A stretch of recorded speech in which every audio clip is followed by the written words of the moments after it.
Hebrews, Hebrews, Hebrews. This is Prophets of Awakening. This is our Tuesday night Tanak and news briefing, the 14th of April, 2025, 26. Okay, our main topic will be uh, Iran is a distraction. Okay, and they're hiding something else, but Iran is a distraction. Okay, you can go to our YouTube channel, The Prophets of Awakening. Check out our videos. We have over 1,000 or so videos that you can look at, examine, and get the meat out. These videos will lead you to the truth of the Holy Scriptures. And if you like what you're hearing and receiving, I'm asking you to like, share, and subscribe to the channel. It would be greatly appreciated. Okay. We have our cash app at the bottom of the screen for those that want to support this channel, help it move along. Okay. That too would be greatly appreciated. For those that don't know, this is a non-Messianic channel. We deal with the Tanak and the Torah. Tanakh being the Old Testament, so-called Book of Remembrance, and the Torah is the first 5 books of the Old Testament that was given to Moses by our Savior and our Redeemer. Okay, to make it plain, Tanakh is from Genesis to Malachi. Okay, and the Torah is the first 5 books of the Tanakh of the Old Testament. Okay, and this channel was created to aid and assist our Hebrews who are waking up to their true identity in these last days, okay, and understanding also who their Savior and their Redeemer truly is. Shalom and welcome to this channel, and welcome to our Tuesday night Tanakh and news briefing, okay? We're going to do our normal, which is a moment of silence, prayer, songs, then we open it up for any questions, any comments, any dialogue. Then we're going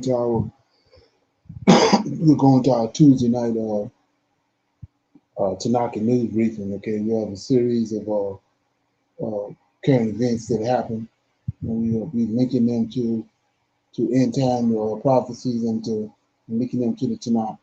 Okay, then we'll pick a scripture like we normally do. We'll read that scripture and break it down. Then we'll close out. Okay, this moment of silence is for the Lord of hosts and all that He's doing to bring about our prophesied deliverance in these last days. Oh Lord, we pray into the Lord, our God. We make our confessions, O Lord, the great and dreadful God, keeping covenant and mercy to them that love thee and to them that keep thy commandments. O Lord, righteousness belongeth unto thee, but unto us a confusion of face as it is this day, to the men of Judah and unto the inhabitants of Jerusalem and unto all Israel that are near and that are far off, through all the countries where thou hast driven us, because of our trespass that we have trespassed against thee. Okay. O Lord, hear this prayer. Cause our face to shine upon thy sanctuary and thy people for your sake. O Lord, open our eyes and incline our ears to hear and behold our condition. O Lord, hear. O Lord, forgive. O Lord, hearken and do and defer not for thy sake. For your people in your land need you desperately at this hour. Peace be unto you. Okay. So with that being said, okay, what I'm gonna do is read a song right quick. Okay. Okay.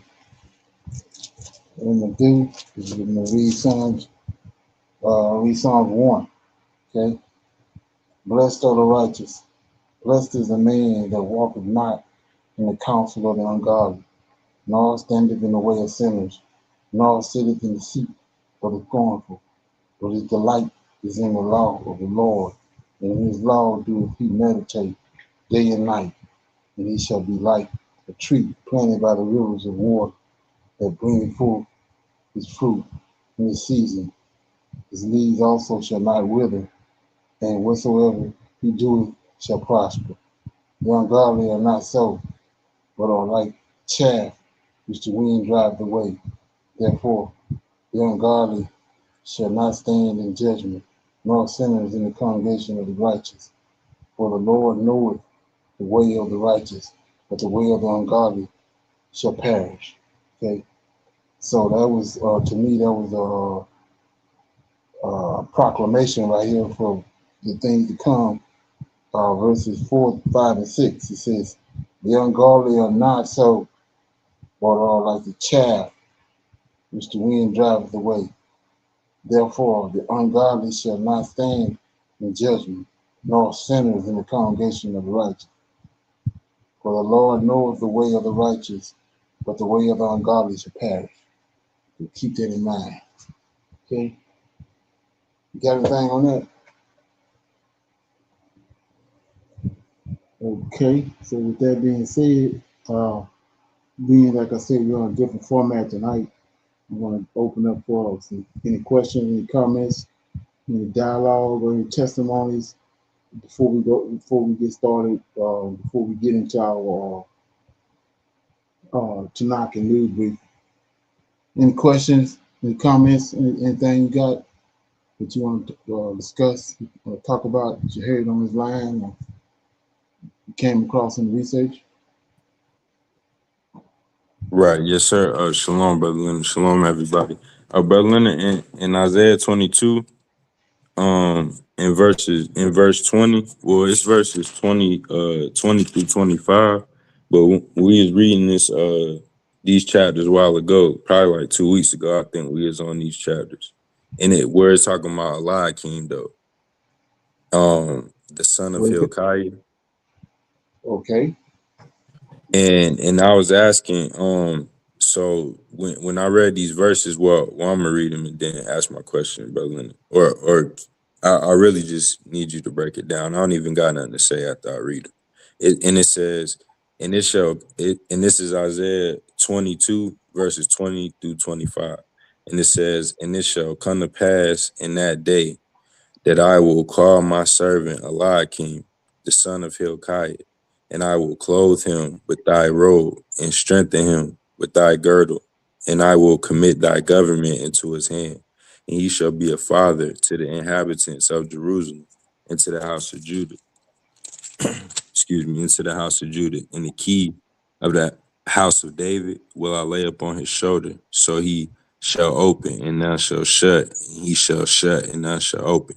And I will fasten him as a nail in a sure place, and he shall be for a glorious throne to his father's house, and they shall hang upon him all the glory of his father's house, the offspring and the issue, all the vessels of small quantity, from the vessels of cups even to the vessels of the flagons."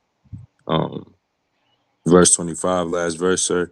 "In that day, saith the Lord of hosts, shall the nail that is fastened in the sure place be removed and be cut down and fall, and the burden that was up on it shall be cut off, for the Lord hath spoken it."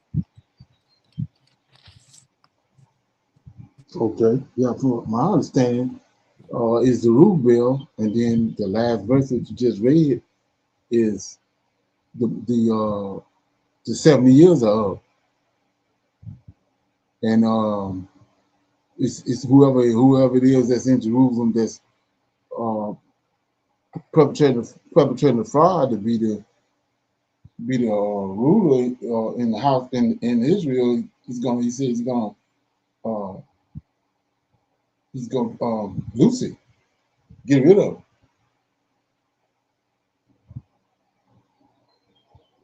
I mean, when you understand that, when you put Isaiah in line with prophecy and line it up, he's talking to our forefathers, and he's telling them that the same thing Jeremiah told them, that Nebuchadnezzar was coming, and then that Nebuchadnezzar was going to destroy the temple, and he's going to take a bunch of Israelites to Babylon, and Israel was going to, and they was going to stay there 70 years. So when he says that they're going to put a robe on anybody, it's got to be Zerubbabel. You got to go back and search that out. I mean, that name. What's that? Read that first verse again. "And it shall come to pass in that day, and I will call my servant Eliakim, the son of Hilkiah."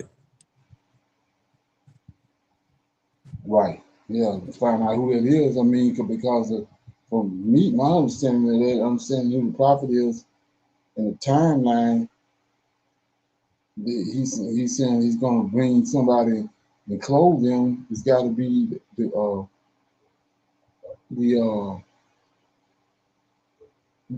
Zerubbabel. Either Zerubbabel or it could well be out of Aaron's lineage, because Hezekiah is out of Aaron's lineage. Right. Yeah. Yes, sir. So the There's two anointed re- ones. right, the two anointed ones. But one of the things, my problem with one of the verses in 21, because if he's saying, well, the verse is saying, I will call my servant Eliakim, the son of Hilkiah. So that's somebody, excuse me, somebody from Aaron lineage, right? Brother Leonard? And then verse 21 says, and I will clothe him with thy robe and strengthen him with thy girdle and commit thy government into his hand, and he shall be a father to the inhabitants of Jerusalem and to the house of Judah. Right, so it's David. That's what I'm saying. Yeah. It's we got to do some more searching out on that, because it's going back. It's going from he's talking to Hilkiah, which is a priest, which is tied to Aaron's lineage. But then he says that they're gonna be out of Judah. That's David.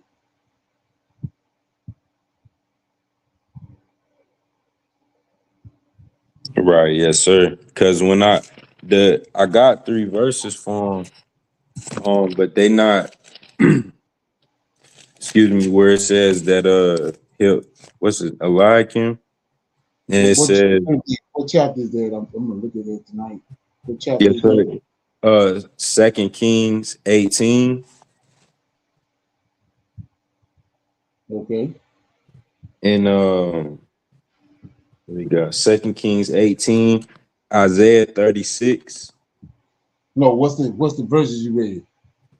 Oh, I'm sorry. The ones that I read was Isaiah 22 and verses 20 through 25.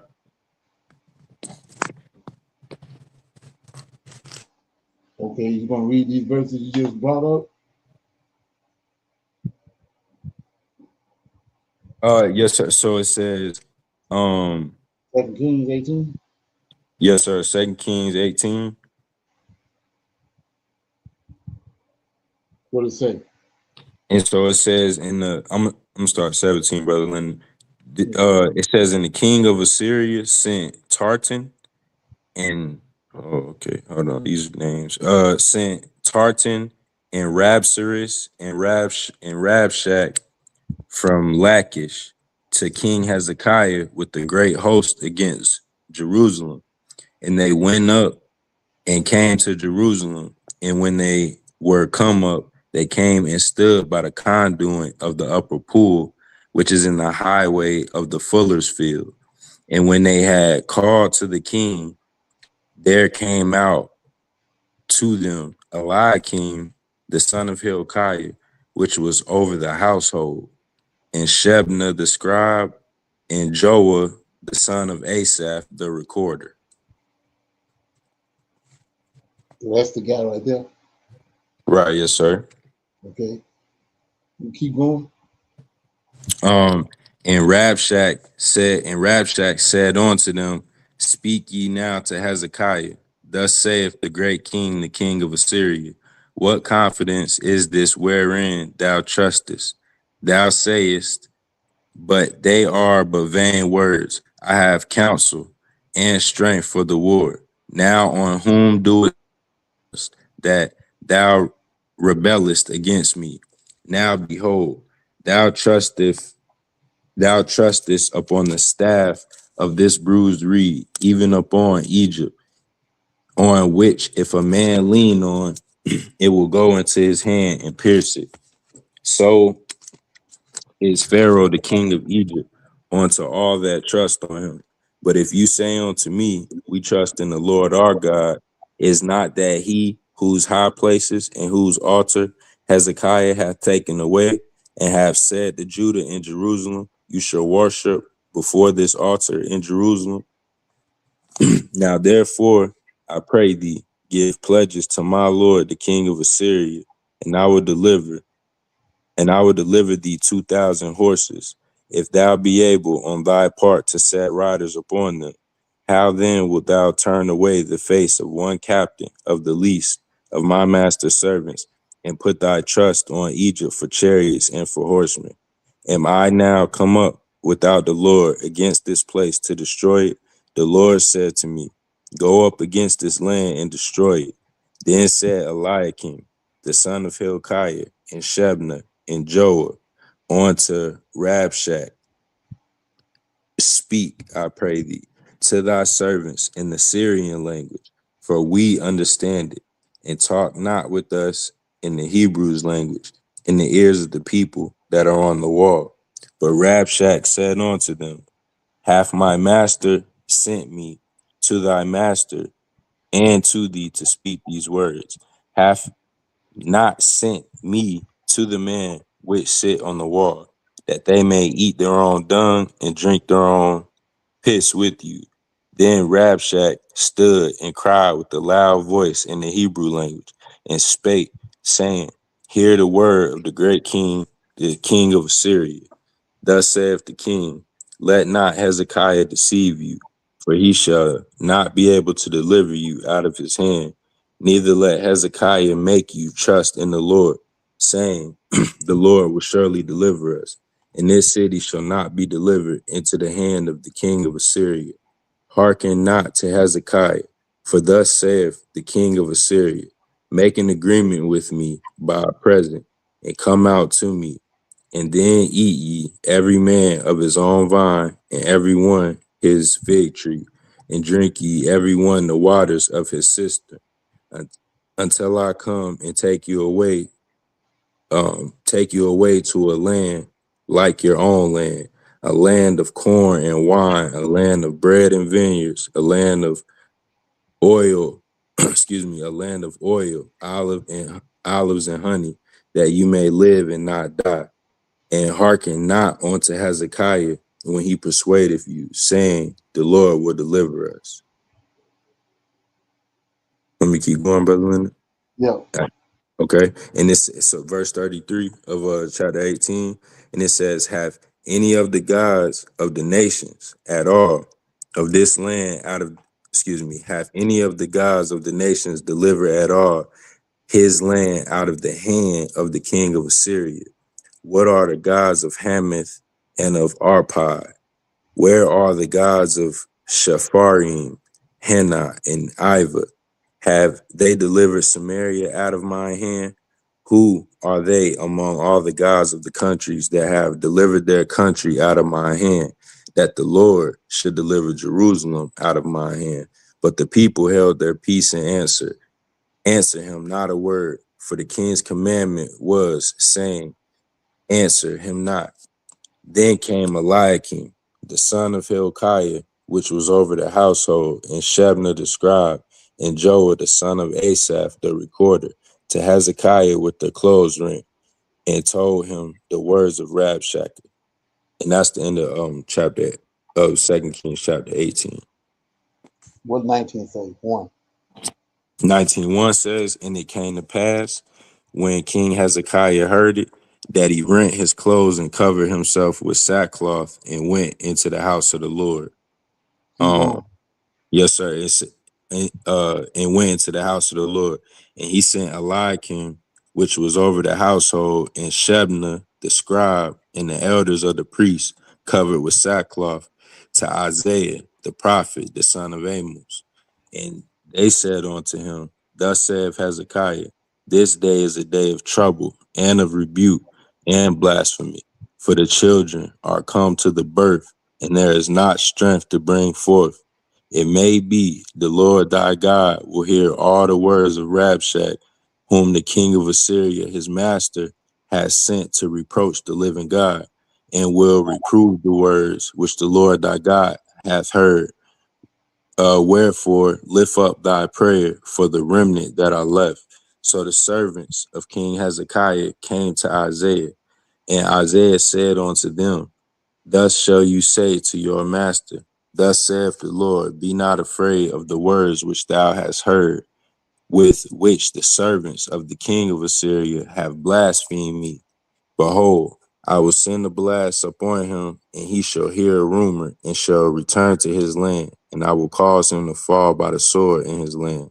So Rabshak returned, and found the king of Assyria warring against Libnah, for he had heard that he was departed from Lachish. And when he heard say of Tarka, king of Ethiopia, behold, he is come out to fight against thee. He sent messengers again unto Hezekiah, saying, thus shall you speak to Hezekiah, king of Judah, saying, let not thy God, in whom thy trust, deceive thee, saying, Jerusalem shall not be delivered into the hand of the king of Assyria. Behold, thou hast heard what the kings of Assyria have done to all the lands by delivering them utterly. And shalt thou be delivered? Have the gods of the nations delivered them, which my fathers have destroyed, as Gozan and Haran and Rizpah, and the children of Eden, which were in Telassar? Okay, where is the king of Hamath and the king of Arpad and the king of the city of Shepharim, of Henna and Iva? And Hezekiah received a letter, verse 14, and Hezekiah received a letter of the hand of the messengers and read it. And Hezekiah went up into the house of the Lord and spread it before the Lord. And Hezekiah prayed before the Lord and said, O Lord God of Israel, which dwelleth between the cherubims. Thou art the God, even thou alone, of all the kingdoms of the earth. Thou have made heaven and earth. Lord, bow down thine ear and hear. Open, Lord, thine eyes and see, and hear the words of Sennacherib, which hath sent him to reproach the living God. Of a truth, Lord, the kings of Assyria have destroyed the nations and their lands, and have cast their gods into the fire. For they were no gods, but the work of men's hands, wood and stone. Therefore they have destroyed them. Now therefore, O Lord our God, I beseech thee, save thou us out of his hand, that all the kingdoms of the earth that may know that thou art the Lord God, even thou only. Then Isaiah, the son of Amos, sent to Hezekiah, saying, thus saith the Lord God of Israel, that which thou hast prayed to me against Sennacherib, king of Assyria, I have heard. This is the word that the Lord hath spoken concerning him. The virgin daughter of Zion hath despised thee, and hath laughed thee to scorn. The daughter of Jerusalem hath shaken her head at thee. Whom hast thou reproached and blasphemed? And against whom hast thou exalted thy voice and lifted up thine eyes on high, even against the Holy One of Israel? By thy messengers thou hast reproached the Lord, and hast said, with the multitude of my chariots, I am come up to the height of the mountains, to the sides of Lebanon, and will cut down the tall cedar trees thereof, and the choice fir trees thereof. And I will enter into the lodgings of the borders and into the forest of his camel. I have digged and drunk strange waters, and with the sole of my feet I have dried up all the rivers and besieged places. Hast thou not heard long ago how I have done it, and of ancient times that I have formed it? Now have I brought it to pass that thou shouldest be to lay waste fenced cities into ruinous heaps. Therefore their inhabitants were of small power. They were dismayed and confounded. They were as the grass of the field, and as the green herb, as the grass on the housetops, and as corn blasted before it be grown up. But I know thy abode, and thy going out, and thy coming in, and thy rage against me, because thy rage against me and thy tumult is come up into mine ears. Therefore I will put my hook in thy nose, and my bridle in thy lips, and I will turn thee back by the way which thou comest. a sign from the Lord, and this shall be a sign unto thee. Ye shall eat this year such things as grow of themselves, and in the second year that which springeth of the same. In the third year sow ye, and reap, and plant vineyards, and eat the fruits thereof. And the remnant that is escaped of the house of Judah shall yet again take root downward, and bear fruit upward. For out of Jerusalem shall go forth a remnant, and they that escape out of Mount Zion, the zeal of the Lord of hosts shall do this.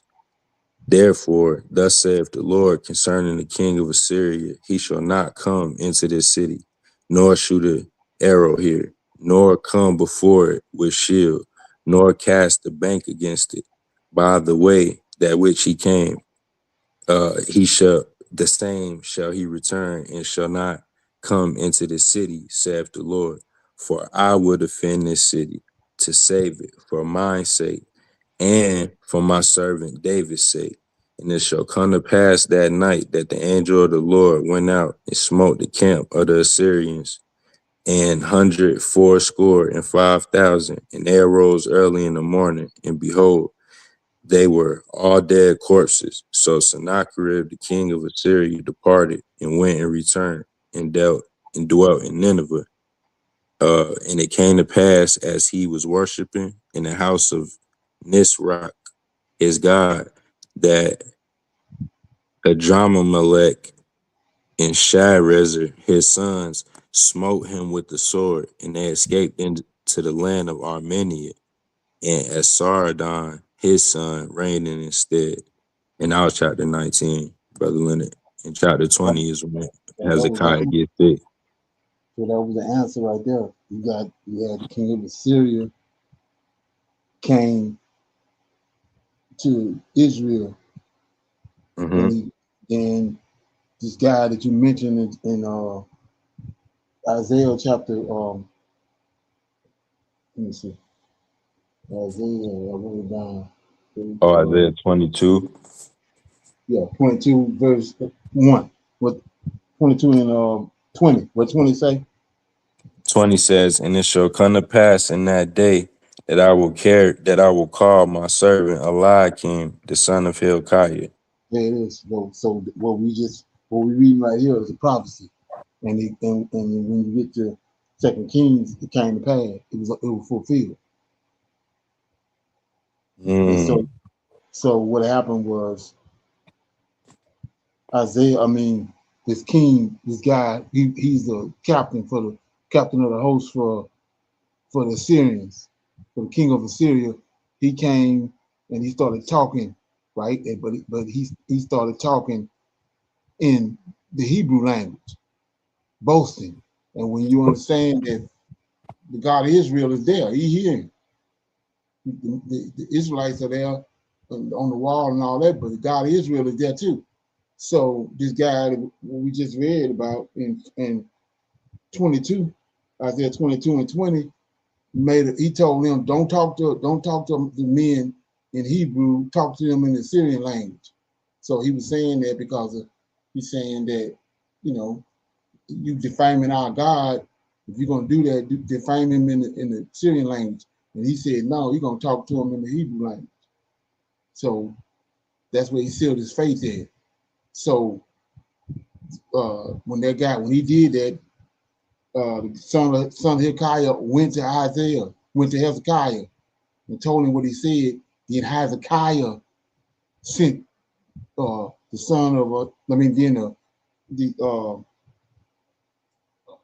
Hezekiah. Hezekiah sent the son of Hilkiah to Isaiah to inquire. Right? Right, yes, sir. Okay. Now, he want to know what's going to happen to this dude. He's talking crazy. He's talking about the God of Israel, denigrating Israel. So, being that Isaiah is the seer, Hezekiah sent this son of Hilkiah to him to inquire of him. And then he told him what you just read, the answer. So what is 20 read 22, 20, read 23, 24, 25. So it said, and I will fasten him as a nail in a sure place, and he shall be for a glorious throne to his father's house. And they shall hang upon him all the glory of his father's house, the offspring and the issue, all the vessels of small quantity, from the vessels of cups, even to all the vessels of flagons. In that day, saith the Lord of hosts, shall the nail that is fastened in the sure place be removed and be cut down and fall, and the burden that was upon it shall be cut off, for the Lord hath spoken it. So that's the guy right there. The guy that made the proclamation. Isaiah told us he gonna get the angel of the Lord came and destroyed it. So he's the nail, and the person that the garment is gonna be laid upon and all that is Hezekiah. Okay, right. So yeah. Okay.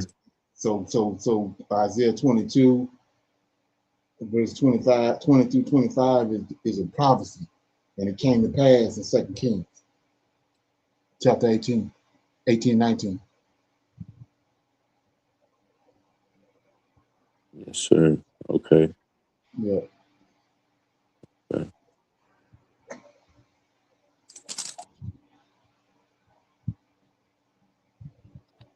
You see that?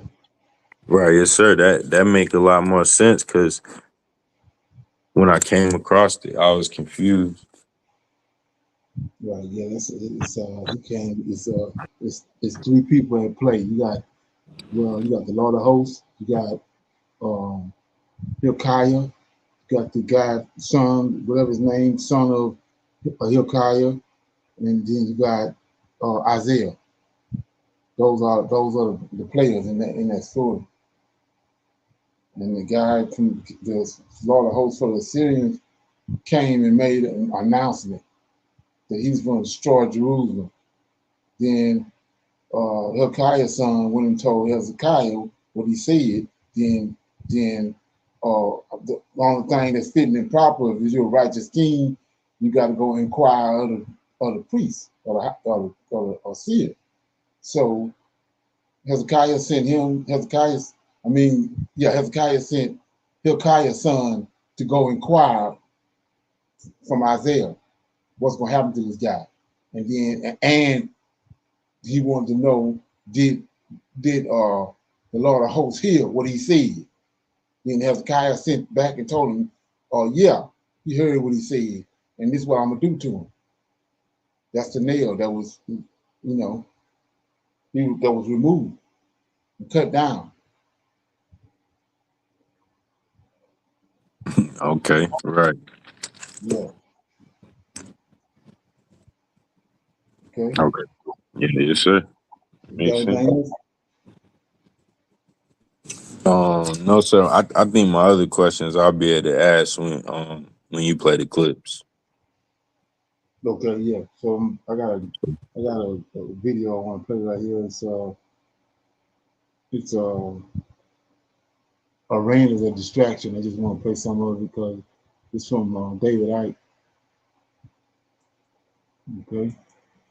The pharmaceutical industry. The day he died, the government seized everything. For 100 years, this technology was hidden. Until now, plasma is back. Tesla Club. TZLA.club. Donald Trump is just the vehicle, someone who has been put in there for a specific reason. One, it's to trash the current system. He's done it with this war. He's done it with tariffs. He's done it in multiple ways already. The other part of his reason for being put in there is trash the old system and facilitate the unfolding of the new system.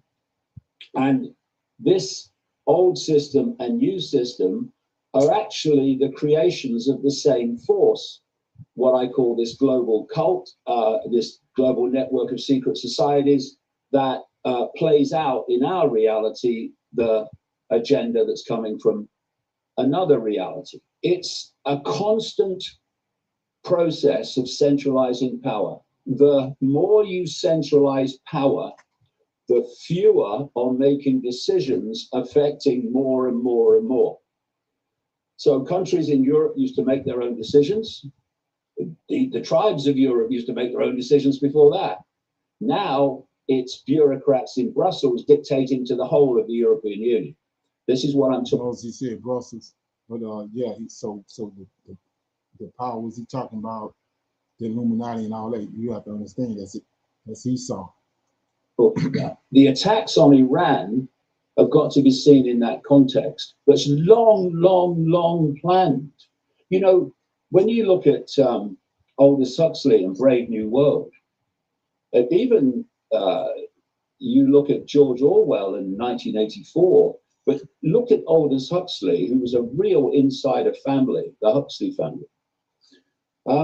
And you look at what Brave New World was predicting in 1932, and you look at what's unfolding now, the technology he was talking about in his novel about the end of parenthood and technologically created humans, it's coming in now. And so you ask the question, how the hell did he know? Well, I think we've talked about in previous interviews, there's two worlds. There's the world of the cult, and there's the world of the population. And the cult is holding within its ranks, especially the inner circle, not Bill and Joe down the lodge, they're holding within its ranks advanced knowledge, which they don't want the public to know, of A, the agenda for humanity that's unfolding through the ages, and B, the nature of reality itself. And these same people and families that are in this cult have also created the sources of information and communication, media, education, etc., that the population get their information and thus their perception of reality from. And the idea is to only let them know as much as they need to know to serve that without knowing, and keep the real knowledge inside the cult. And if you have access to that cult, either through hard research and years of research, or you are part of it, you are connected to it, then you can, like Aldous Huxley, you can predict the future decades and decades and decades before it happens, because you know what the projected future is. You know where it's planned to go. And so this whole Iran thing we're seeing unfold now is something that's been in the planning for a long time. And you've only got to look at Netanyahu. He's been calling for it since 1996 or even before. When it comes to the actual players in the moment, Trump in this case, mostly they don't know how far this is projected forward. They're not, the cult's not bothered if he thinks he's making the decisions. Now, obviously, when there's public reactions or things happen, they'll tinker with it and they'll say, oh, we can't quite go for this now because they won't. Yeah, like he said, they'll tinker with it. They have it planned for a certain time, but if it's not going right for them, the population is caught on to it, they'll hold off on it. And a prime example of that is what Pastor Manning was saying. He said that in 7 years, and we see they had it all mapped out, but it wasn't going as planned like they really wanted to go, so they extended it out some more. Okay, that's how these people operate. You're never going to get it, because that's way out from where it's coming from. One of the great foundations of this cult is control of perception, which means control of behavior, but also, and it's connected, control of attention. So they're creating dramas all over the place. Right, exactly. So, oh my God, have you seen what's happened now? Oh my God, what's Trump done now? It's all drama. And of course, what's happening now in Iran is a massive drama. Right. So it's an attention attractor, a magnet, obviously, understandably. And what I would say to anyone is when something massive is happening, whether it's 9/11 or the invasion of Iran, lift your eyes from the attention magnet and look at what else is going on over here. Because while you're looking there, lots is going on over here. And so I started out talking about Trump having two major roles. He has others, but major roles.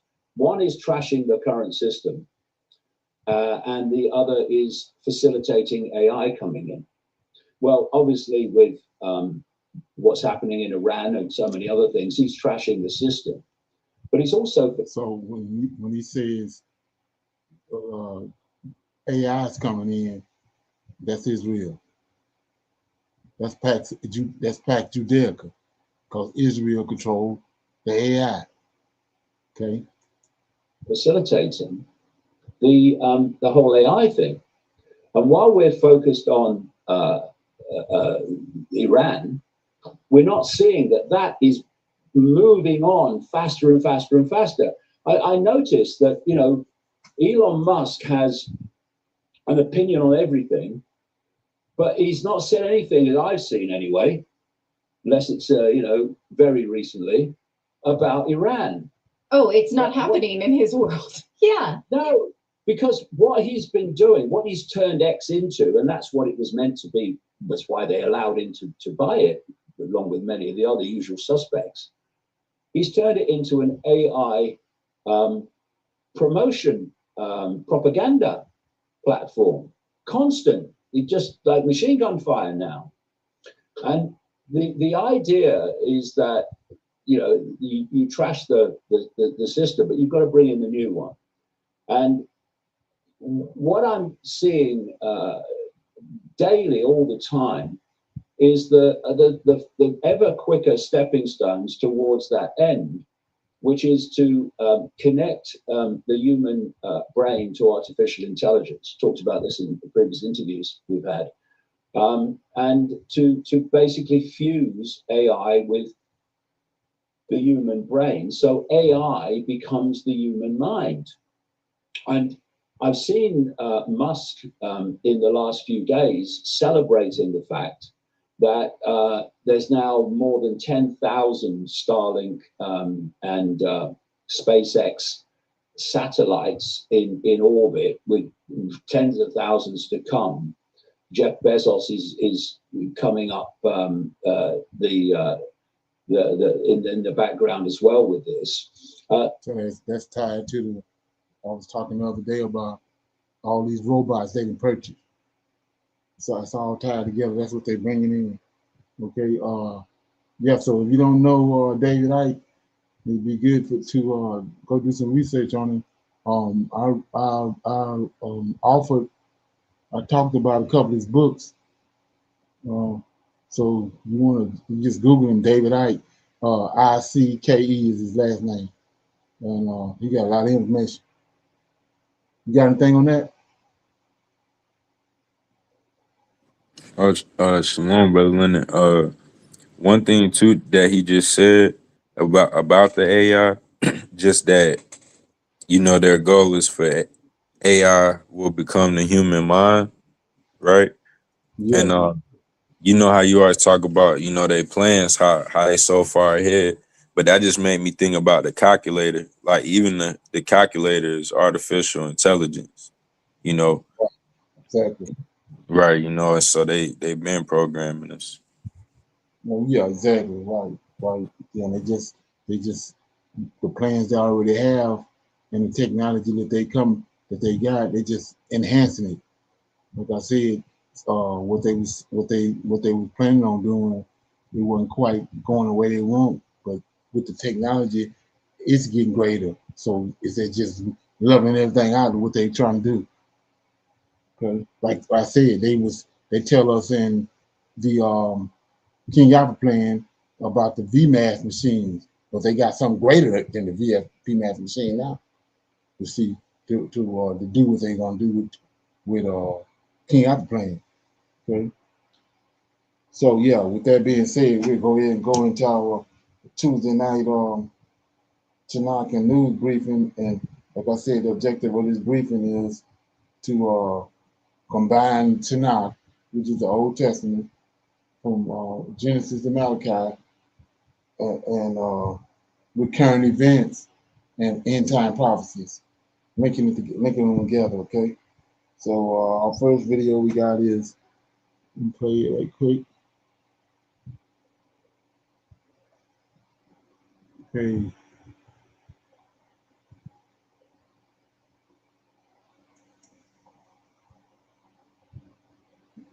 Here we go.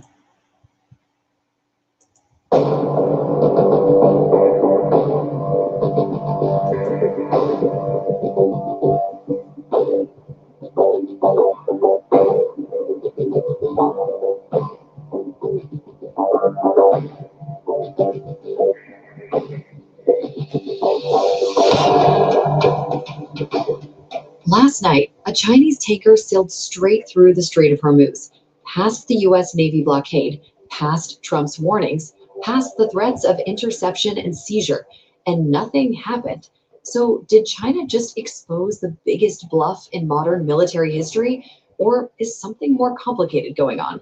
Let's get into it. First, the context. Trump's naval blockade of Iranian shipping officially kicked in at 10 a.m. Eastern on April 13th. The stated goal was simple and aggressive: cut off Iran's oil exports, nearly 2 million barrels a day, by stopping Iranian linked vessels dead in the water. Trump's message to the world was equally simple: unauthorized ships could face interception, diversion, or outright seizure. Bold, clear, unambiguous. Then, within 24 hours of the blockade starting, a sanctioned Chinese-owned tanker called the Rich Starry sailed right through the strait and kept going. The internet immediately had a name for it: Taco. Trump always chickens out. This ship is worth understanding because it's not just some random vessel. The Rich Starry, previously known as the Full Star, is a medium-range tanker flagged under Malawi. It's owned and operated by Shanghai Sunrun Shipping with a Chinese crew.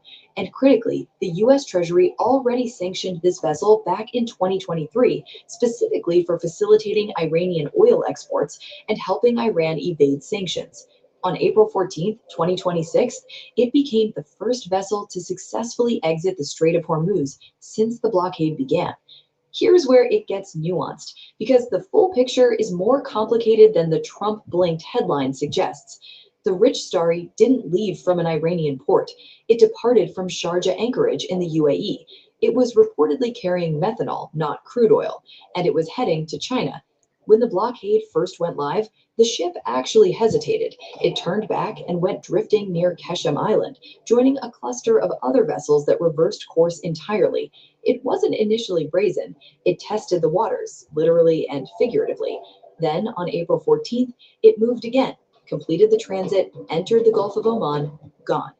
China's foreign ministry had already made their position crystal clear. Chinese vessels would continue normal operations, and any U.S. interference would be treated as a threat to global energy security and free navigation. So, is Trump tacoing? Critics say yes, and they're loud about it. The argument is simple. You announced a blockade. A sanctioned Chinese ship challenged it on day one, and you did nothing. That's not deterrence. That's a paper tiger. A direct confrontation between the U.S. Navy and a Chinese-operated vessel sounds almost unthinkable. But Okay. You heard anything about that? Ain't that something? Right, yes, sir. Bluff been called. Right, exactly. Ain't that Mhm. something? Okay, got another one. Let me get it.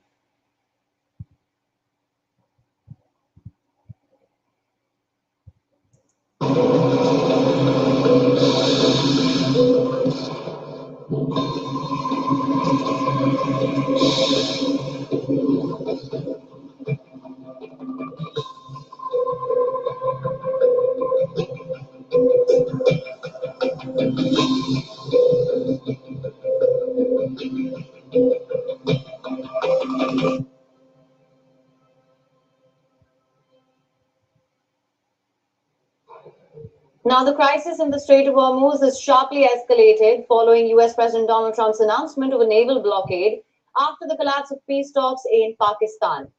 But it's Trump's warning regarding a specific class of Iranian vessels that has captured attention. In a strongly worded message to Iran, he said, and I'm quoting, "If any of these ships come anywhere close to our blockade, they will be immediately eliminated." These vessels are referred to by Iran as fast attack ships.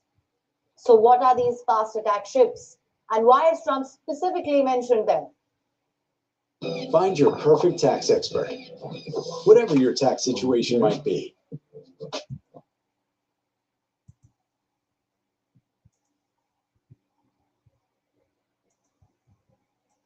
High-speed boats designed for quick strikes, often armed with missiles or explosives. They are designed for asymmetric warfare. They don't have them lined up for battle. They are used in swarm tactics, dozens of them sometimes, maybe even hundreds, together closing in at high speed from multiple directions, each one armed with machine guns, rockets, anti-ship missiles, some even rigged for suicide attacks, others used to lay naval mines, and increasingly to deploy explosive drone boats. So this is not naval warfare as we know it. This is called swarm warfare, and it works for Iran. You see, even after weeks of US strikes that the United States says have destroyed much of Iran's conventional navy, more than 60% of these fast attack craft are reportedly still operational. Why? Because they're small and hard to detect. They're often hidden in underground coastal bases. They do not need the open seas. They thrive in narrow, shallow waters, just like the Strait of Hormuz, which at its narrowest point is just about 33 kilometers or 20 miles wide. This is exactly what gives Iran a built-in advantage at the critical waterway. It allows these boats to stop and block commercial shipping, shadow US warships, and if needed, choke global trade. In fact, since the start of the current crisis, there have been dozens of attacks on commercial vessels, oil tankers and cargo ships, these small high-speed boats. Some well-known types of such vessels include the Tonda-class missile boats. These are among the heaviest armed fast attack craft in Iran's fleet. These boats are about 40 meters in length and run at a speed of around 65 kilometers an hour. They can carry anti-ship cruise missiles with a range of 120 kilometers and also naval guns and machine guns. Unmanned boats to attack several tankers and cargo ships in the Strait of Hormuz. They reportedly rammed into enemy vessels, targeted commercial shipping, and done the job of launching kamikaze boat attacks. This is what the United States and Israel are dealing with in the Strait of Hormuz. On their own, sure, these are single fast attack boats and no match for a big American warship. But that's not how Iran uses them. Iranian military mixes speed, numbers, varied firepower. And that is what makes Iran's fast attack fleet so unique, and why, despite their small size, they are taken seriously in a potential Hormuz confrontation. Okay, what you think?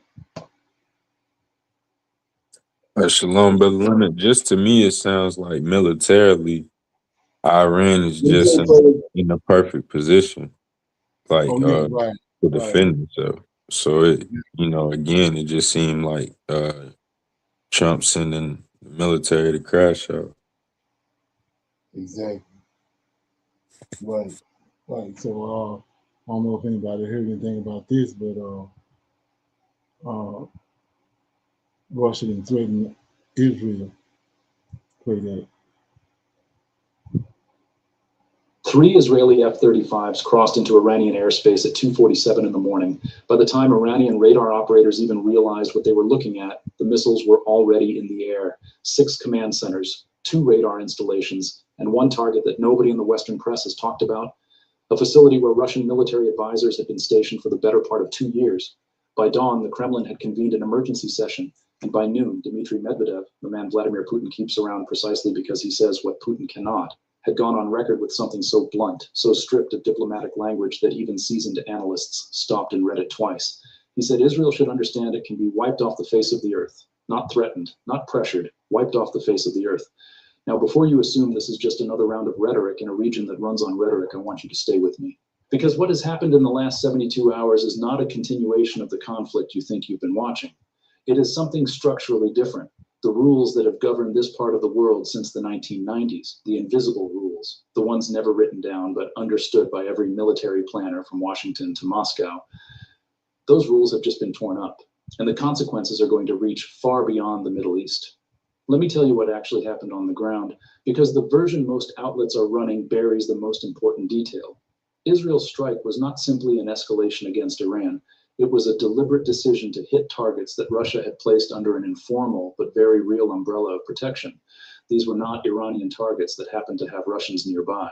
These were positions where Russian electronic warfare equipment was operating, where Russian advisors were embedded, and where Moscow had made it quietly but unmistakably clear that any strike would be interpreted as a strike against Russian interests. Israel knew this. Their intelligence services are among the best in the world. They did not stumble into this. They chose it. The question that matters is why, and the answer to that question tells you everything about where this is heading. For the past 18 months, Israel has been operating under a strategic assumption that is now collapsing in real time. That assumption was this: Russia is too consumed by Ukraine to open a second front of serious engagement in the Middle East, that as long as America stood behind Israel and Israel kept its strikes technically within certain boundaries, Moscow would protest, issue statements, and ultimately do nothing that changed the facts on the ground. That assumption was always fragile. It is now broken completely, because what Medvedev's statement represents, and this is the part that should concern you, is not a lone official going off script. In the Russian system, Medvedev does not go off script. He is the script. When he speaks with that level of finality, it means a decision has already been made at the level above him. And what you are hearing is the public announcement of a posture that has already been adopted in private. Now let's talk about what Russia actually has the capacity to do here, because this conversation has been missing from almost every major outlet covering this story. The question is not whether Russia can retaliate. The question is what retaliation looks like when a nuclear power decides to engage asymmetrically rather than directly. And the answer is more dangerous than a direct military strike, because it is harder to respond to and harder to draw a red line around. Russia has already begun transferring targeting data to Iran via satellite uplinks that Israeli and American electronic intelligence have been tracking for weeks. This is not speculation. This is coming from signals intelligence that multiple governments are now sitting on. What that data represents is the difference between Iran firing missiles in the general direction of Israeli military infrastructure and Iran firing missiles with the kind of precision that makes air defense a math problem rather than a guarantee.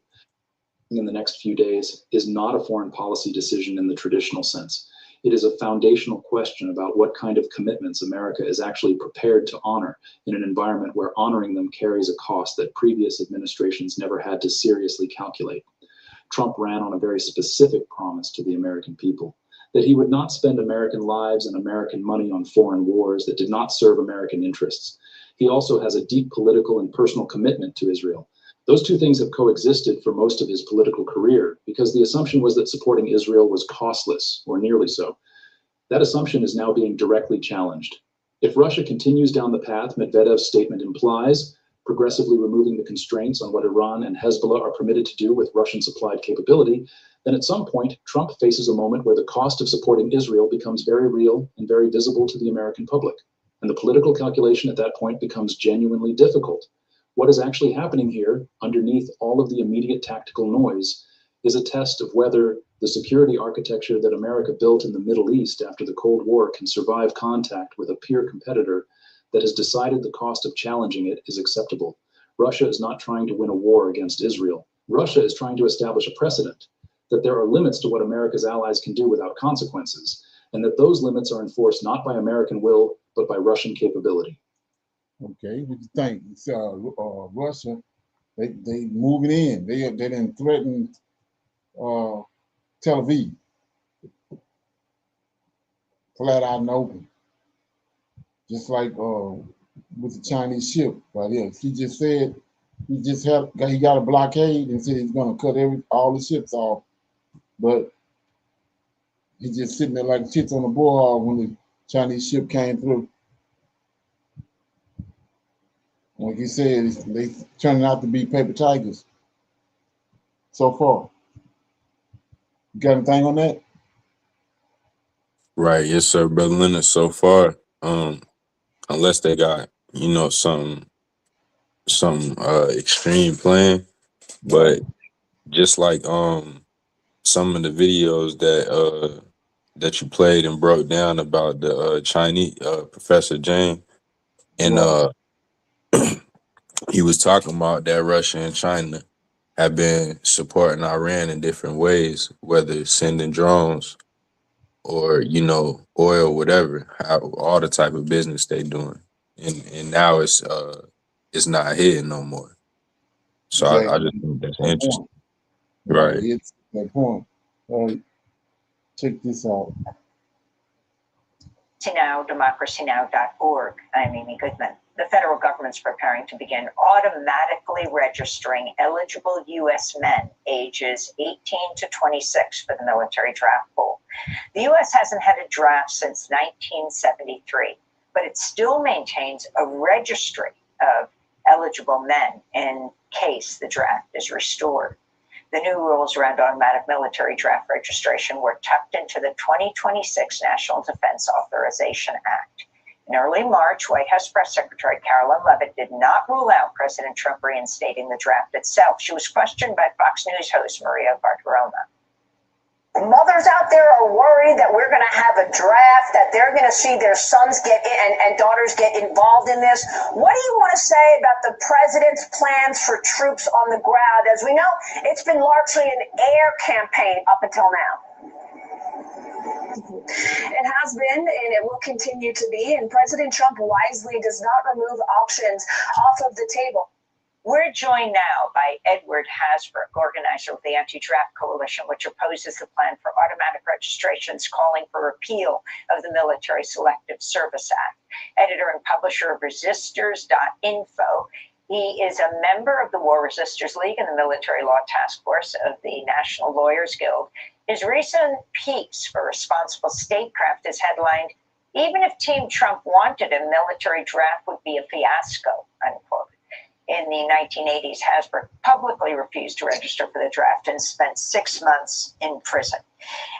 Can you talk, Edward, about what has changed? What is this draft registry that the Trump administration is bringing back? Well, since 1980, men have been supposed to register with the Selective Service system within 30 days of their 18th birthday and tell Selective Service within 10 days every time they move until they reach age 26. Very few people do. The efforts to enforce that against a handful of public non-registrants whose public statements could be used to convict us collapsed in the early 1980s. Nobody has been prosecuted in decades. But in the face of growing pressure to recognize the failure of Selective Service and the unavailability of the draft, instead, to save their jobs, the Selective Service system came up with a plan which they managed to sneak through Congress last year to give Selective Service a second chance to try to register potential draftees automatically. Now, that won't work because the federal government doesn't have the data they need, but it will produce a database that's highly vulnerable to misuse and weaponization. And even more importantly, it will continue to prop up the myth that the draft is available as a fallback, which in turn enables continued planning for larger, longer wars without war planners having to think about whether enough people would be willing to fight them. Shortly after Trump's inauguration, DOGE was sent in and given access to the current Selective Service registration database. What's the relationship between the Selective Service system and immigration enforcement? Well, even before putting in place this plan for automatic draft registration, which will take effect in December, unless in the meantime, in this crucial year, we can get the Selective Service Repeal Act, which will be reintroduced probably quite shortly in Congress. If we can't get that enacted, the change will take effect in December. But what that will do is it will give Selective Service unprecedented power to obtain from any other federal agency any information they think might help them identify or locate potential draftees.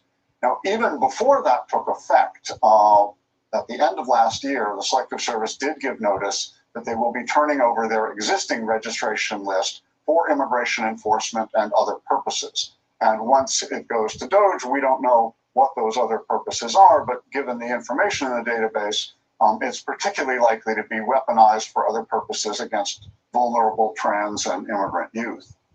And finally, if you don't have a draft, how does it end up? It's poor people who go into the military because they need the financial support. And that's who ends up fighting U.S. wars. We have 30 seconds. I think the important thing is to take the draft off the table, remove it from the arsenal of war planning, which by forcing the government to confront the question before they make wars of whether enough people will fight them, actually constrains wars before they happen, as opposed to fighting an anti-war movement after they're on. Thanks for watching. Okay, what you think? All right, shalom, brother Leonard. So, again, like a draft, if I feel like if a country has to do a draft if they in war, I mean, they're not in the best position because you got to be short soldiers if you're doing the draft. That also means morale isn't high because Everybody people want to fight. right, exactly. You know, it ain't like you know, that you had to fight for the real Israel. Right. It sounds like Civil War to me. Just like Right. the movie, right? Right. Yeah. I mean, it's going to bring about Civil War because Civil War. people going to resist. They're not want to go to war. And that and so to that point, brother Linda, I was gonna say, like how Muhammad Ali, I feel like Pastor Manning said, that's gonna get a lot of people rounded up too. Right. Exactly. That's the Mhm. purpose of it. Right. It's all playing and plotting and playing. Yeah. Check this out. United States has issued an urgent warning to millions of Americans, telling us that we need to be on high alert. But why? Well, it's because sleeper cells could be activated in the United States due to the ongoing war with the U.S. and Iran. I want to show you something. Look at this right here. Just posting a mugshot of the son of a high-ranking Iranian official known as Screaming Mary. She worked as the spokeswoman for the terrorists behind the 1979 U.S. Embassy takeover, which included more than 50 Americans held hostage for 444 days. Secretary of State Marco Rubio writing on X, quote, "This week I terminated their lawful permanent resident status." And today, Saeed Asha Hashemi and Miriam Tamasabi and their son are now in custody of U.S. Immigration and Customs Enforcement, pending their removal from our country. Her family should never have been allowed to benefit from the extraordinary privilege of living in our country. Now, here's where things are getting serious. According to reports, many Iranian citizens who were in the United States legally, these are people that have been removed, according to multiple reports. Now, here's why this is a threat. According to experts, they say the more Iranians that are removed from the United States, even though it is illegal for them to be removed, this could actually cause the other Iranians or some of the proxies that are here in the United States acting as a sleeper cell. Those people could be removed as a possible threat. As a result, experts believe that these sleeper cells or a certain group could be activated very soon if this war drags on. Because what Marco Rubio is saying is we need to get these people out of the country, that they should have never been let into the country, but now they are, and we need to remove them. So, experts believe that these people will act prematurely in order to pretty much hurt the United States. But this is where things get very interesting. I want to play something else for you. Listen to this. This follows news that the great niece and grandniece of Qasem Soleimani were living here. The daughter of Ali Larijani, who is the de facto ruler of Iran, was living here and working as a professor.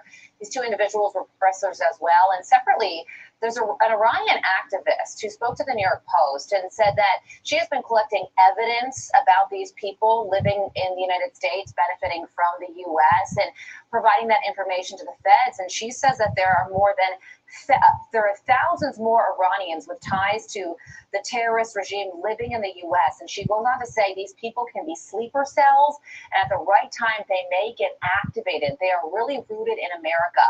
And that is why what the Department of Homeland Security or immigration is doing to deport these people is so valid. That's why. Okay? So what we are hearing right now is that people have been put into the United States, or they've come to the U.S., maybe they are no threat at all. Okay? And that's the most likely outcome, is most of the Iranian people that are in the United States are not a threat. Okay? Just to point that out. They're from Iran or from China themselves. I'm going to play one last clip for you. Listen to this right here. So how difficult will it be? Are we being proactive about this in terms of looking at who's been given a green card, doing a real deep investigation into the Iranian Americans, or the Iranians rather, who are here in America right now, and figuring out if they have regime ties, and also people in other adversarial countries who are here? It does seem like we're being proactive just because of these recent actions by Marco Rubio. And my guess is, or my supposition is, there are other people that aren't as high profile that the same thing may in fact be happening. But hopefully we are proactive on not just the Iranian regime, like you said, but other regimes that may be harmful to us. People need to go. And the most important part is, let's stop people coming in that might harm us, because it's a lot harder to kick someone out than to say you can't come in. Okay. You got anything on that? But Leonard, they've been saying that for about, since the war started. Exactly. About them people. You ain't got them out of here yet. Exactly. It's the same thing that happened with during the Chinese war, when they got rid of all those Japanese people. Yeah, it ain't nothing to talk about. Oh, I'm sorry. Yeah, I said they put them in those concentration camps. Okay. Yeah. We got the last one before we do our Trump and the Pope going at it. No, I don't.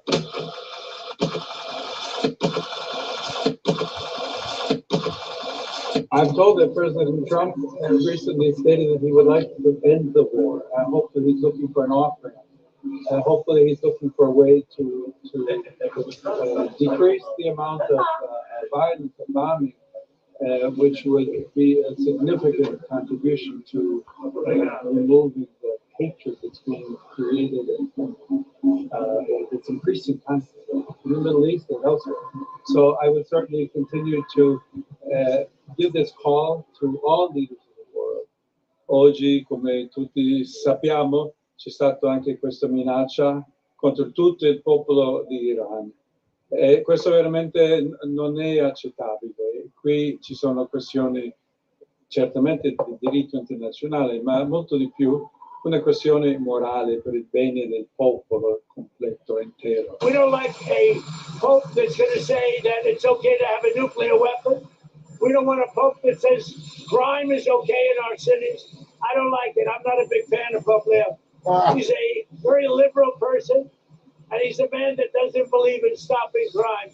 He's a man that doesn't think that we should be toying with a country that wants a nuclear weapon so they can blow up the world. I'm not a fan of Pope Leo. I recently said that the message of the church, my message, the message of the gospel, blessed are the peacemakers. I do not look at my role as being a political politician. I don't want to get into a debate with him. I don't think that the message of the gospel is meant to be abused in the way that some people are doing. And I will continue to speak out loud against war, looking to promote peace, promoting dialogue and multilateral relationships among the states. look for just solutions for problems. Too many people are suffering in the world today. Too many innocent people are being killed, and I think someone has to stand up and say there's a better way to do this. Thank you very much for the comment. No, because Pope Leo said things that are wrong. He was very much against what I'm doing with regard to Iran, and you cannot have a nuclear Iran. Pope Leo would not be happy with the end result. You have hundreds of millions of people dead, and it's not going to happen. So I can't. I think he's very weak on crime and other things. So I'm not. I mean, he went public. I'm just responding to Pope Leo, and you know, his brother is a big MAGA person, and he's a great guy, Louis. And I said I like Louis better than I like the Pope. Now you have to have law and order in our country, and that's what we have now. We have the lowest crime numbers we've had in a long time, despite the fact that many criminals were allowed into our country, but we've gotten a lot of them out. We've done a great job on crime. So we have the lowest murder rate in 125 years, since 1900, the lowest murder rate. So we believe strongly in law and order, and he seemed to have a problem with that. So, okay, what you think? This dude here, he got a problem with the Pope. He got a problem with everything. Right. Yeah. He He out of can't last control. too long. Right? Wait, say that again, brother. He can't last too long. He gets everything. All right. You said Yeah, everybody against you. Everybody gonna come against you. exactly. Can't fight against everybody. That song? Yeah, I'm gonna play this here. I said I wasn't gonna play it, but I'm gonna play it. This was going on with the. I don't know where they going with this, but I'm gonna keep an eye on it. Check it out.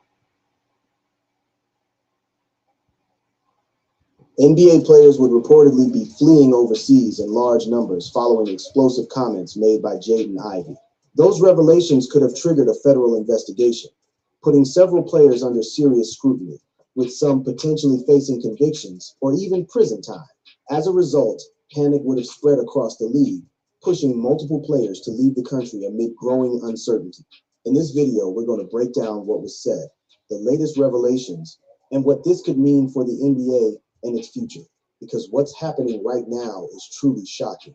On March 30th, 2026, the Chicago Bulls did something that immediately lit a fire on social media, in locker rooms, and in living rooms across the country, in a move that sent ripples through the sports world and reignited debates about religious freedom in professional athletics. The Chicago Bulls waived guard Jaden Ivey on March 30, 2026, citing conduct detrimental to the team. The timing was not random. Hours earlier, the 24-year-old former number 5 overall pick had gone live on Instagram, delivering an unapologetic, hour-long testimony rooted in his Christian beliefs. Ivey was the 5th overall pick in the 2022 NBA draft, selected by the Detroit Pistons out of Purdue University. Before all of this unfolded, Jaden Ivey was a promising young talent in the NBA. Although injuries had limited his availability during his tenure with the Detroit Pistons, Ivey averaged 14.9 points, 3.5 rebounds, and 4.0 assists per game. He was not some fringe player clinging to a roster spot. He was supposed to be a franchise cornerstone. Chicago acquired Ivey from Detroit in a 3-team trade on February 3rd. He had an expiring contract. The Bulls shut him down for the remainder of the season last week, after he was sidelined since February 11th with a sore left knee. He averaged 8.5 points in 37 games this season, including 4 for Chicago. Then came the Instagram live session, in a live stream to his more than 200,000 followers. Ivey did not hold back. He declared, "The world proclaims LGBTQ, right? They proclaim Pride Month, and the NBA does too. They show it to the world. They say, come join us for Pride Month to celebrate unrighteousness. They proclaim it on the billboards. They proclaim it on the streets, unrighteousness. So how is it that one can't speak righteousness?" Ivey's comments were made during Holy Week, one of the most sacred periods on the Christian calendar. The Bulls cited conduct detrimental to the team as the reason for Ivey's dismissal, though the team did not provide specifics on how his comments disrupted the team. Bulls head coach Billy Donovan addressed the media before a game that night. Everybody comes with their own personal experiences, but one thing is, we've got to all be professional. Outside the U.S., two-time NBA All-Star Stephon Marbury was a Chinese Basketball Association legend, winning 3 championships with the Beijing Ducks. And more recently, Patrick Beverley decided to leave the NBA to play in Israel. For Ivy, the question is not just whether overseas leagues would want him, a former top 5 pick with legitimate NBA talent. The question is whether the NBA essentially made the decision for him. There is also the financial cushion that may have softened the blow. He will still receive his full 10-baller on $1 million salary for the season. Even after being waived by the Bulls, Ivy is not destitute. He has the resources to take his time. But money does not restore a career trajectory that was supposed to include a contract extension and a long-term role on an NBA roster. Now, the Bulls, exactly 1 week after waiving Ivy, the Chicago Bulls fired their top 2 front office executives. The Chicago Bulls fired Arturas Karnisovas and Mark Eversley 1 week after cutting Jaden Ivey, ending a 6-year run that produced 1 playoff appearance and a 224 to 254 record. Now, the Bulls' organizational failures extend far beyond one player. The Jaden Ivey situation arrived just days earlier when the Bulls waived the former top 5 pick, following a series of Instagram live streams in which he made controversial religious comments and criticized the NBA's LGBTQ plus advocacy. The Ivy. Okay, what you think, bro? As I say, want to keep an eye on that. There's something going on with that, I believe. Yes, sir. Something definitely going on. I think it's a few birds with one stone too, because at the same time they can put put JC back up there. They can also denigrate another black man, and then they could also be promoting going overseas, like better talent going overseas, because he like you said, he was a top 5 pick. There's expecting him to.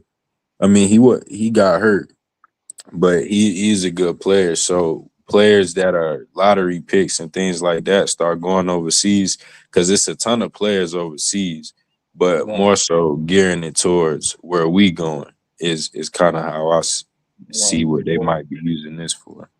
Right. And another thing too is indirectly shining the light on the WNBA about the Okay. LGBT thing. So that's True. you know what I mean? That's to me that's what he's saying. You know what I'm saying? That is what he's saying. That's straight up. That's chaos. Oh yeah. Right. Oh yeah. And they steady trying to elevate it. Yeah. And make it good. So yeah, you want to pick a scripture? We're at the end. We'll pick a scripture and then we'll break that scripture down and we'll close out.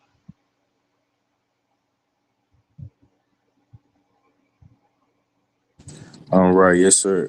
Brother Leonard, can I where's this at? Right here in 2 Chronicles 5. And this is verses 11, 12, just 11, 12, and 13. And it says, and it came to pass when the priests were come out of the holy place, for all the priests that were present were sanctified, and did not then wait by course. Also the Levites, which were the singers, all of them, of Asaph, of Heman, of Jeduthun, with their sons and their brethren, being arrayed in white linen, having cymbals and psalteries and harps, stood at the east end of the altar, and with them and with them 120 priests with trumpets. And it came to pass, as the trumpeters and singers were as one, to make one sound, to be heard in praising and thanking the Lord. And when they lifted up their voice with the trumpets and cymbals and instruments of music, and praised the Lord, saying, for he is good, for his mercy endureth forever. Then the house of the Lord was filled with a cloud, even the house of the Lord. So the priest cannot stand to minister by the reason of the cloud, for the glory of the Lord hath filled the house of God. And shalom. That was Second Chronicles, Second Chronicles 5, 11 through 13 and 14. Okay, what you got something on that? The brother Leonard, the cloud. You was talking about that a few times, but specifically, you know how there's different glories. You Right. know, the Lord of hosts got a glory, David got a glory. So whose glory is this right here, Brother Leonard? Where it says, so the priest could not stand to minister by reason of the cloud, for the glory of the Lord had filled the house of God. Yeah, so we go back to, like I was saying, we go back to Ezekiel. He set the pace on it in Ezekiel chapter 1. So he said in Ezekiel chapter 1 that you start at start at 1. Now it came to pass in the 13th year, in the 4th month, in the 5th day of the month, as I was among the captives by the river Tabor, that the heavens opened, right? So the heavens opened, and I saw a vision of God. In the 5th day of the month, which was the 5th year of King Jehoiakim's captivity, the word of the Lord came expressly unto Ezekiel the priest, the son of Buzi, in the land of the Chaldeans by the river Tabor, and the hand of the Lord was there upon him. Now here go the cloud right here. And I looked, Ezekiel said, I looked, and behold, a whirlwind came out of the north, a great cloud, and it fire enfolding itself, and the brightness was about it, and out of the midst thereof, the color of amber, and out of the midst of the fire. So it's a cloud, but you got these sparks shooting through all through the cloud, and the sparks are shooting through is the same color of fire. He says amber. So you come to find out that he goes to verse 5. He says, also out of the midst thereof came the likeness of 4 living creatures. So it's something in this cloud causing all this light and these sparks to shoot out through the cloud. Then he says, also out of the midst thereof came the likeness of 4 living creatures, and this was their appearance, and they had the likeness of a man. So we know these 4 angels. They all through the scriptures, especially in the book of Enoch and all that, Tower of Babel, these 4 angels said, let us go down and see what it is. You know, it's Michael, Gabriel, Raphael, and Uriel. So what you come to find out, Yahweh in this cloud, and not only Yahweh in there, the Lord of hosts in the cloud. And then Uriel, Raphael, and Gabriel in there. They all in this cloud. So you go all the way to verse 25, and it's going to break it down. It says, there was a voice over the firmament that was over their heads. Let me go up, 22. And the likeness of the firmament upon their heads was the heads of these living creatures, that's these 4 angels, was the color of a terrible crystal stretched out above their heads. So over their heads is a crystal. It's all this inside this cloud. It's like a just like in a temple. It's a floor, a big old platform of made out of crystal, and it says terrible crystal stretched out forth over the heads, over their heads above. 23. And under the firmament were their wings. So we know none of these angels. Under the firmament were their wings straight, and one toward the other. Everyone had 2, which are covered on this side, and everyone had 2 which covered on that side their bodies. And when they went, I heard the noise of their wings, like the noise of great waters. Right? Go to Daniel chapter 10. Great waters as the voice of the Almighty, and the voice of the speech as the noise of a host. And when they stood, they let down their wings. Right? Now here we go. And there was a voice. There was a voice from the firmament that was over their heads when they stood. and they let down their wings, right? And above the firmament that was over their heads was the likeness of a throne. So on top of this platform, this crystal platform, there was a throne, as the appearance of a sapphire stone, and upon the likeness of the throne was the appearance of a man above upon it. So it's a man on top of this throne. But we're gonna see how he looked. 27. And I saw the color of amber. There go the amber that was in Ezekiel 4, that was shooting through the smoke through the cloud. It says the appearance of fire round about, the color of amber, and the appearance of fire around about with it, and from the appearance of this man's loins even upward, and from the appearance of this man's loins even downward, I saw as it were the appearance of fire, and they had a brightness round about. So this is Yahweh. So we see we come to find out Yahweh in this cloud, and the Lord of hosts, and Uriel, Gabriel, and Raphael. They in this cloud. Okay, so and Yahweh on top of it, on his throne. Okay, so every time you see the cloud, this is what's in the cloud.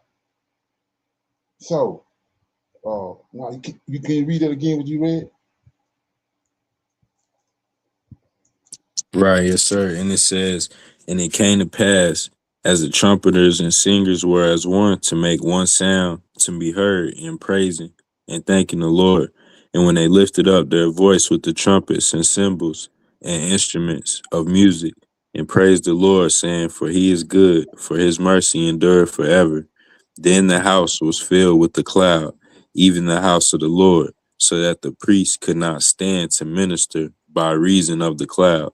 For the glory of the Lord had filled the house of God. Okay, so now I want to show you something that I've talked about it on several occasions, but I think kind of like, it's complicated for some people. But anyway, now I'm in Ezekiel chapter 10, right? So let me go back one more. I gotta show you something else. So in Ezekiel chapter 1, if you go up a little bit to 19, and when the living creatures went, the wheels. So this it's like a vehicle, sort of like that they we got the crystal, and it got these wheels and all that, and that's what they're traveling in, and the cloud is covering all that. So when what you just read is the same vehicle or whatever is there. So we're gonna go to 10 now. I want to show you something. This is, and like I said before, what you have to understand is the temple in Ezekiel 40 ain't the temple they talking about in the future. They want you to think that the temple in Ezekiel 40 is Zerubbabel temple. Ezekiel having visions of the temple that's going to be built when they leave Babylon. So anyway, I'm in chapter 10. Then I looked, and behold, behold, in the firmament, see that was above the heads of the cherubim, there appeared over them as it were. We just read this. A sapphire stone, as the appearance of likeness of a throne. Same thing we just read in chapter 1. And he spake unto the man clothed with linen. See that? Yahweh spake unto the man clothed in linen and said, go in between the wheels, even under the cherubim, and fill thy hand with the coals of fire from between the cherubim, and scatter them over the city. So you're gonna notice this contraption is parked on the side of the temple.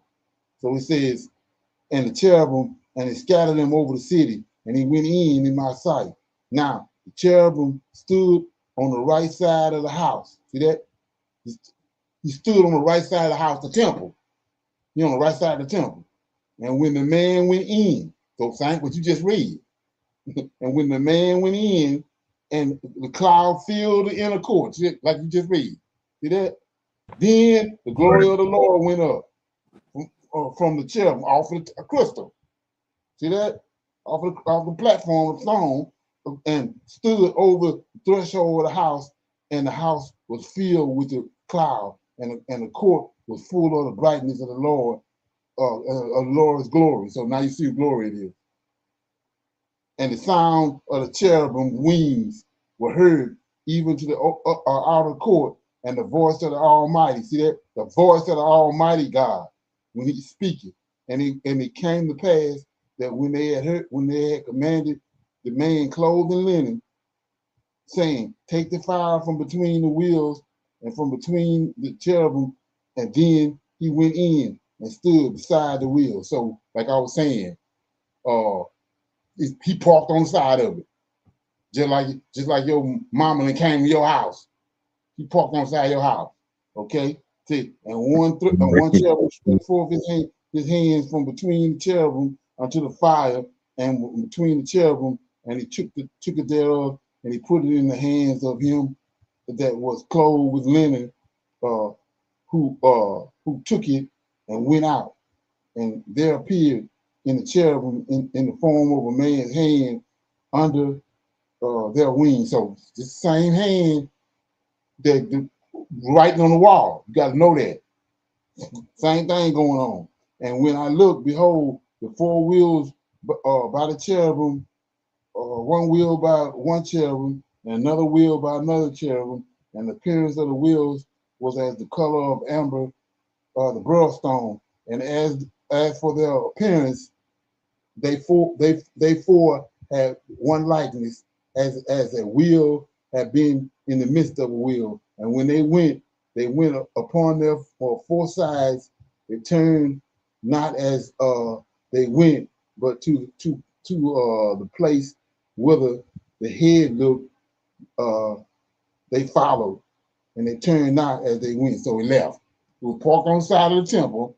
They did what they were gonna do, smoke in there, like you just read all that. Then he did what they're gonna do. Then they left. And then if you read this right, you can see this thing is moving like UFOs move. But you know, it's a story for another day. But my point I want to show you is Ezekiel 10. He parked on the side of the temple. Nobody seems to know that. He parked on the side of the temple, went into the temple. And so you say, what are you talking about? Well, let's go to 9. It's the same thing going on. I mean, Ezekiel 9, look at this.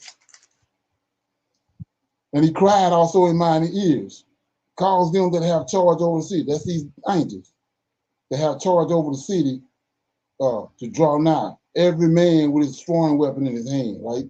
And behold, 6 men came from the way of the higher gate. See that? So they on the outside of the temple. They coming in there. What's about smoke in there?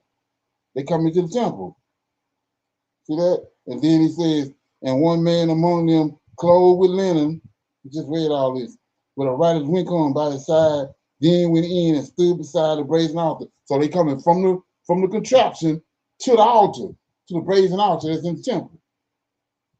And the glory of the God of Israel was gone up from the cherubim whereupon he was to the threshold of the house, that's the temple. And he called to the man clothed with linen, which had the writer's inkhorn by his side. And the Lord said unto him, go through the midst of the city, through the midst of Jerusalem, and set a mark upon the heads. So see how this is working? Right. Yes, sir. Yeah. So that's what he's doing. Like I said, Yahweh already got a temple. Like I said, your mama say you're on the other side of town. And every now and then she come to your house. She got her own house. We know in Ezekiel, in Enoch saw the temple in heaven. It was made out of crystal, same way this throne made out of. So he coming down to the temple that's in Jerusalem, which is, it ain't his temple, it's Michael temple. Israelites builds a temple to their God, the Lord of hosts, the God of the whole earth. Okay? And then we know once a year, whoever this is, this person come down once a year for a day of atonement. Ain't that something? Right. Not hard to figure out. So yeah. So like I said, that's when you read that, properly read it, you can see the same contraption that's in Ezekiel chapter 1 is parked on the side of the temple in Jerusalem. And these angels is interacting, coming in and out of that contraption, going into the temple, but the smoke is there. Because the smoke covering the whole thing. Ain't that something? Right, yes, sir. That makes sense too, because like on Sinai. Right, exactly. So when Yahweh come, it's a big thick ass cloud. Because we know who he is, and that he don't have no flesh on him, and he can't deal with we can't deal with the creation the way that these 7 angels came. If you can't approach him. And that was the purpose. That was the reason he created these 7 angels, to do his bidding for him. Deal with the creation. Okay. Right.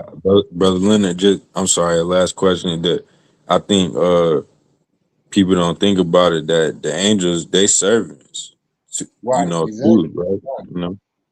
Right. And that's when you understand that, you understand that what I keep showing the servant is. That's why the Levites, he came and he took the Levites to himself. They servants, because he a servant. Him and these 7 angels are servants, and he took the Levites from among the 12 tribes to himself in Numbers 18. They serve. They co-judges with him, judging the earth.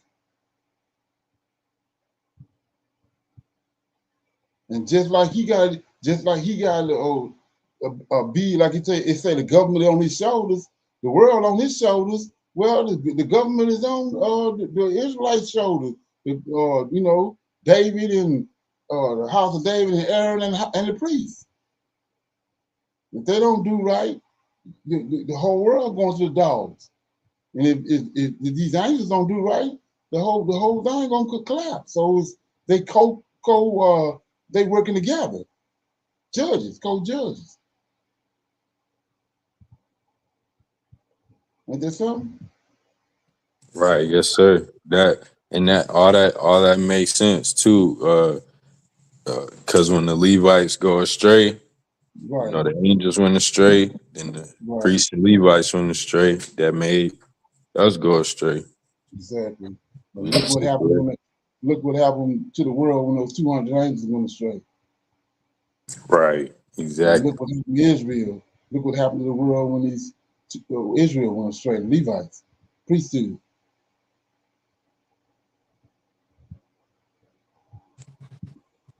Right. Is that something? Yeah. Yes, sir. Okay.